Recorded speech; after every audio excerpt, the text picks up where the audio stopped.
script until you're ready to turn it in. A lot of times I find writers, they write one or two drafts and it's really hard for them to cut anything out.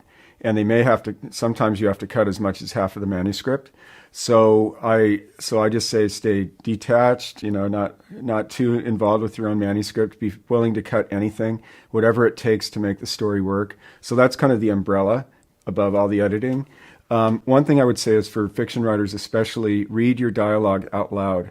A lot of people don't. They just write it and then they go with it. But when we read books, when we read dialogue, even though we're reading with our eyes, we're listening with our inner ear, and that gives us our imagination, the picture of the character, how they talk and so forth.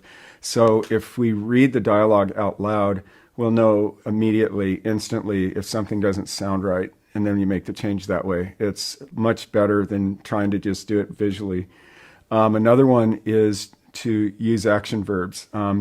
If a noun is the driver of the sentence or driver of the car, the action verb is its engine. It drives the sentence. It drives the action. It brings us into the story. And a lot of times I see with writers, they use a lot of passive language, especially the more tired they get when they get later into writing their book. It's just easier. We all learned how to write passively, the to be verbs and stuff. We all learned to write like that in school. We revert to it. We default to it.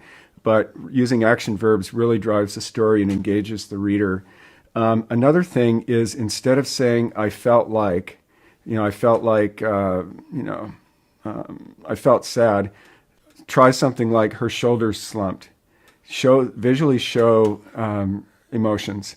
That's another one. It's a finer point, but it really separates one level of writer from another. The writers that can get past that and actually show the emotion, because when we're writing books, especially fiction and narrative nonfiction such as memoir and biographies, we really want to show how the characters or the subjects look.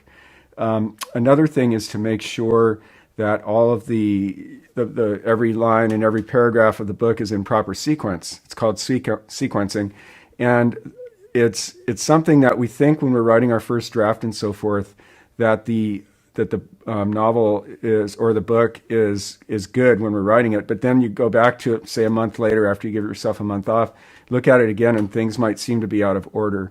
So it's really important to make sure everything is sequenced right, so it flows seamlessly. One scene leads to another, and even within paragraphs, to make sure each sentence in the paragraph is sequenced properly.